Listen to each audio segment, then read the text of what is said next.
Қайырлы күн, құрметті әріптестер. Өңірлік коммуникациялар қызметі алаңында ұйымдастырылып отырған бүгінгі баспасөз мәслихатында ішек инфекцияларының алдын алу жайында ақпарат берілетін болады. Добрый день, уважаемые коллеги. Тема сегодняшней пресс-конференции о профилактике кишечных инфекций. Спикерлермен таныстырып өтейін. Слямгазина Сәуле Есенгелдіқызы, Шығыс Қазақстан облысы санитарлық эпидемиологиялық бақылау департаменті басшысының орынбасары. Бухарина Екатерина Николаевна, Шығыс Қазақстан облыстық мамандандырылған медициналық орталығы инфекциялық бөлімшесінің меңгерушісі. Сәуле Есенгелдіқызы, сөз өзіңізде. Рахмет. Құрметті Шығыс Қазақстан облыс тұрғындары, жұқпалы аурулар құрылымында жедел инфекцияның үлесі жоғары, және бұл аурулар жыл бойы өзекті болып табылады, әсіресе көктем, жаз мезгілінде. Ішек инфекциялар бұл ас қорыту жолының зақымдануымен жүретін инфекциялық және паразитарлық аурулардың үлкен тобы. Ішек инфекцияларының қоздыратын микроағзалар әртүрлі. Олар бактериялар, вирустар, қарапайымдылар, гельминттер. Ең жиі кездесетін ішек инфекция ол сальмонеллез, дизентерия, ротавирусты энтерит, шартты патогенді микрофлора тудыратын энтериттер мен гастроэнтериттер, тағамнан улану, вирусты гепатит А. Инфекция көзі науқас адам мен бактерия тасымалдаушы. Олар ішек инфекцияларын қоздырғыштарын сыртқы ортаға құсық, нәжіс және зәр арқылы таратады. Кейбір инфекциялар кезінде қоздырғыштың көзі жануарлар мен құстар болуы мүмкін. Сыртқы ортада ішек инфекцияларын қоздырғыштары ұзақ уақыт сақталынып, қолайлы жағдайда ол су, тағам, топырақ, лас қол, ойыншық, ыдыс-аяқ, тұрмыстық заттар, жиһаз және тағы басқалардың ішінде көбейе алады. Адам ағзасына қоздырғыштар ауыз арқылы ластанған су, тамақ, лас қол немесе лас тұрмыстық зат арқылы енеді. Жедел инфекцияларының бейімділігі жоғары. Бұл аурумен ересектер де, балалар да ауырады. Әсіресе 1 жастан 7 жасқа дейін балалар арасында ішек инфекциялар жиі кездеседі. Жалпы тіркелген жағдайлардың 60-70% балалардың үлесінде. Қоздырғыш ағзаға енгеннен кейін алғашқы клиникалық белгілер пайда болғанға дейін бірнеше сағат 7 күнге дейін уақыт өтеді. Ішек инфекциясының негізгі белгілері жүрек ауруы, құсу, іш өту, диарея, іштің ауруы, қалтырау, дене қызуын көтерілуі, ішек инфекциясы, дегидратация және интоксикация сияқты өмірге қауіп төндіретін жағдайлармен қауіпті. Шығыс Қазақстан облысы бойынша 2025 жылдың 6 айының қорытындысы бойынша біздің облысымызда тіркелген жұқпалар. Ол жедел инфекциясының 315 жағдайы тіркелді. 2024 жылдың осы кезеңімен салыстырғанда 19,7%-ға өскені байқалады. Өткен жылдың 6 айында 228 жағдай тұрғындар арасында тіркелген. Сальмонеллез инфекциясының 8 жағдайы тіркелген. Өткен жылмен салыстырғанда сальмонеллез аурушаңдығы 8 жағдайды 3 жағдайға төмендеген. 24 жылы 6 айында 11 жағдай тіркелген. Ротавирусты энтериттің биыл 6 айында 19 жағдайы тіркелген. Өткен жылмен салыстырғанда аурушаңдық 6 жағдайға өскен. 2024 жылдан 6 айында 13 облыс тұрғындары ротавирус энтеритпен ауырған. Шығыс Қазақстан облысында жалпы эпидемиологиялық жағдай қанағаттанарлық деп бағаланады. Әр 3-5 жылда аздаған көтерілу байқалады. Азық-түлік нысандары, су көздері және ұйымдастырылған ұжымдармен байланысты топтық және індеттік аурулар тіркелген жоқ. Жіті ішек инфекциялармен сырқаттанушылық 9 аймақта тіркелген. Ол Өскемен қаласында 178 жағдай, Ридер қаласында 12 жағдай, Глубокое ауданында 60 жағдай, Алтай ауданында 18 науқас тіркелген, Зайсан ауданында 9 науқас, Тарбағатай ауданында 24 науқас тіркелген, Улан ауданында 11, Самар ауданында 2 науқас, Марқакөл ауданында 1 жағдай. Ішек инфекцияларын алдын алу қарапайым гигиенаны сақтауды қамтиды. Жеке бас гигиенаны қатаң сақтаңыз. Тамақ дайындау, тамақ ішер алдында, дәретханадан кейін, қоғамдық орындардан кейін қолды сабындап жуыңыз. Тек қайнатылған, бөтелкедегі немесе сапасы дәлелденген суды ішіңіз. Көкөністер, жемістер, жидектерді ағын сумен жақсылап жуу, содан кейін қайнаған сумен шайыңыз. Белгісіз адамдардан немесе рұқсат етілмеген сауда орындарынан тағам өнімдерін сатып алмаңыз. Үй жағдайында тамақ дайындау кезінде гигиена ережелерін қатаң сақтаңыз. Бұзылатын тағамдарды тоңазытқышта сақтаңыз. Температуралық режим мен жарамдылық мерзімін қадағалаңыз. Тағам өнімін сатып аларда жапсырмадағы жарамдылық мерзімін мұқият тексеріңіз. Тамақты жеткілікті термиялық өңдеуден өткізіңіз. Шикі өнімдер дайын өнімдермен жанаспау керек. Шикі өнімдерге арналған жеке пышақ пен кесу тақтасын қолданыңыз. Жаз мезгілінде ашық су қоймаларында тек рұқсат етілген жерлерге шомылыңыз. Үй жайды таза ұстаңыз, шыбын, тараққан сияқты жәндіктерді жойыңыз. Алғашқы белгілер байқалғанда дереу медициналық көмекке жүгініңіз. Өздігінен емдеуге бұл ауруды болмайды. Уважаемые жители Восточно-Казахстанской области, я сейчас вам представлю информацию по эпидемиологической ситуации по кишечным инфекциям. В структуре инфекционной заболеваемости острые кишечные инфекции занимают большую долю и актуальны всегда, особенно в весенний-летний период года. Кишечные инфекции – это большая группа инфекционных и паразитарных болезней, сопровождающихся преимущественно поражением желудочно-кишечного тракта. Возбудители кишечных инфекций разнообразны. Это бактерии, вирусы, простейшие и гельминты. Наиболее распространенные кишечные инфекции – это сальмонеллез, дизентерия, ротавирусный энтерит, энтериты и гастроэнтериты, вызванные условно-патогенной микрофлорой. Пищевые отравления, также вирусный гепатит А. Основным источником инфекции является больной человек или здоровый носитель, который выделяет возбудители кишечных инфекций во внешнюю среду с рвотными массами, испражнениями, мочой. При некоторых инфекциях источником являются животные и птицы. Во внешней среде возбудители кишечных инфекций могут длительное время сохраняться и при благоприятных условиях размножаться. Это в воде, в пищевых продуктах, почве, на руках, игрушках, посуде, предметах обихода и мебели. В организм здорового человека бактерии попадают через рот вместе с инфицированной пищей, инфицированной водой, через грязные руки и предметы обихода. Восприимчивость к острым кишечным инфекциям высокая. Болеют как и взрослые, так и дети, но наибольше часто у нас болеют дети в возрасте от 1 года до 7 лет. На долю детского населения области приходится от 60 до 70% всех регистрируемых случаев. От момента попадания микроорганизмов в организм до появления первых клинических симптомов заболевания происходит от нескольких часов до 7 дней.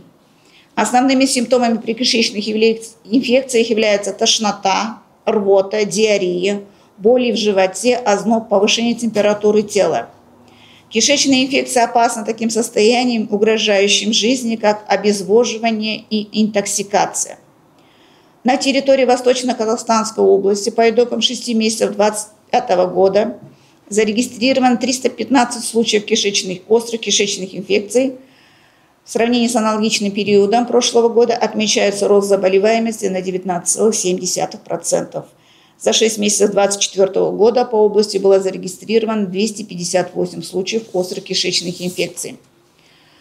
8 случаев сальмонеллезной инфекции зарегистрировано в первом полугодии 2025 года, что на 3 случая ниже уровня аналогичного периода прошлого года. За 6 месяцев 2024 года среди жителей области было зарегистрировано 11 случаев сальмонеллезной инфекции. 19 случаев ротавирусного энтерита, что в сравнении с аналогичным периодом прошлого года регистрируется незначительный подъем на 6 случаев.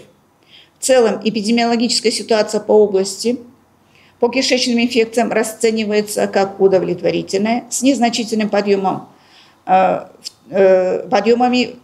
в 3-5 лет. Не зарегистрировано фактов групповой и вспышечной заболеваемости кишечными инфекциями, связанных с объектами питания, водоснабжения, а также групповой заболеваемости в организованных коллективах.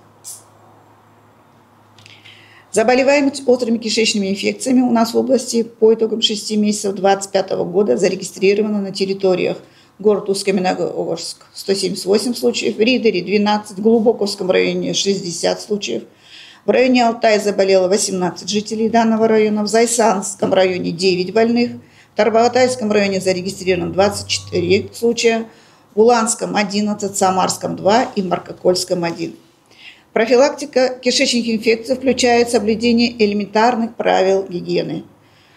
Уважаемые жители области, строго соблюдается правило личной гигиены. Тщательно мойте руки с мылом после и перед приготовлением пищи, перед едой, после посещения туалета, после посещения общественных мест. Для питья используйте кипяченую, бутилированную или воду гарантийного качества. Овощи, фрукты, ягоды тщательно мойте перед употреблением под проточной водой с последующим ополаскиванием кипятком. Не приобретайте продукты питания у случайных лиц или в местах несанкционированной торговли. В домашних условиях соблюдайте правила гигиены при приготовлении горячих и холодных блюд. Скоропортящиеся продукты храните в холодильнике. Соблюдайте температурный режим и срок годности продуктов. Приобретая скоропортящиеся пищевые продукты, внимательно изучайте маркировку, обязательно обращая внимание на конечный срок их годности. Уважаемые жители области, соблюдая элементарные правила личной гигиены, вы предотвратите себя от возникновения и распространения кишечных инфекций. Спасибо за внимание, будьте здоровы. Екатерина Николаевна, слово предоставляется вам. Здравствуйте, Екатерина Николаевна Бухарина, заведующая инфекционным отделением Восточно-Казахстанского областного специализированного медицинского центра. Я являюсь врачом, заведующим отделением в стационаре, поэтому я, так сказать, знаю нашу вот эту проблему изнутри. Я работаю с данными пациентами, я занимаюсь их лечением. Хочется в целом сказать, что да, действительно кишечная инфекция – это большая группа инфекционных заболеваний, которые поражают желудочно-кишечный тракт. И, как сказала моя коллега, вызываются они не только бактериями, также вирусами, особенно сейчас. Мы наблюдаем увеличение количества данных пациентов с энтеровирусом и простейшими. Данные заболевания, они характеризуются различными симптомами, начиная с диспепсии, тошнота, рвота, повышение температуры тела, а также диареи, боли в животе. Путями передачи является фекально-оральный. Фекально-оральный, то есть это через загрязненные продукты питания, воду, немытые руки, контакт с фекалиями. Контактный, то есть это через предметы обихода, игрушки, контакт с больными людьми. И воздушно-капельный, чаще всего это при энтеровирусной инфекции. Факторами риска является несоблюдение личной гигиены, ослабленный иммунитет, употребление некачественных продуктов, путешествия в регионы с высоким риском заражения. Сейчас летом наблюдается увеличение количества кишечных инфекций в связи с благоприятными погодными условиями для размножения бактерий и вирусов. Также сейчас изменилось у нас, конечно же, поведение людей, потому что период отпусков, люди выезжают на природу, отдыхать, где употребляют, сами знаете, шашлыки, какие-то скоропортящиеся продукты, то есть, которые неправильно хранятся. Поэтому у нас сейчас увеличилось количество пациентов с данными жалобами, которые приходят к нам в стационар. И действительно очень важно не заниматься дома самолечением, а при появлении первых признаков обращаться за квалифицированной медицинской помощью. Факторами профилактика кишечных инфекций является, как мы уже сказали выше, еще раз хочу на этом акцентировать свое внимание, потому что это очень важно, чтобы люди это соблюдали, чтобы избежать их заражения, заболевания, осложнения от этих заболеваний. Это действительно тщательное мытье рук с мылом после посещения туалета, перед употреблением пищи, после контакта с животными. Правильно употреблять в пищу только термически обработанные продукты, ну или свежие овощи или фрукты, которые прошли тщательную обработку. Обязательно кипячение воды, избегать употребления продуктов, которые вызывают сомнения в качестве, соблюдать правила хранения продуктов, избегать контактов с больными людьми и проводить, конечно же, дезинфекцию предметов обихода, игрушек, особенно если в доме есть дети. Ну, цели лечения, я не буду останавливаться на таких моментах, которыми занимаемся мы, врачи, в нашем стационаре. Просто скажу, что целями лечения у нас, конечно, является купирование симптомов интоксикации, восстановление водно-электролитного баланса, нормализация стула, эрадикация возбудителей, кардиотропная терапия и профилактика обострений, ближайших рецидивов и остаточных явлений. Пожалуйста, обращаюсь к нашему народу. Пожалуйста, не соблюдайте все правила, которые вот мы уже оговорили выше. Не болейте, будьте здоровы, берегите своих близких и родных. Спасибо большое за внимание. Әріптестер, сұрақ жауапқа көшпес бұрын еске сала кетейін. Брифинг өңірлік коммуникациялар қызметінің инстаграмдағы парақшасында тікелей эфирде көрсетіліп жатыр. Сол үшін келе алмаған журналистер қосылып сұрақтарды жолдай алады. Коллеги, переходим ко второй части нашего брифинга. Можете задавать свои вопросы, если есть. У меня вот такой вопрос. Чем опасны кишечные заболевания для детей, если вовремя не обратиться?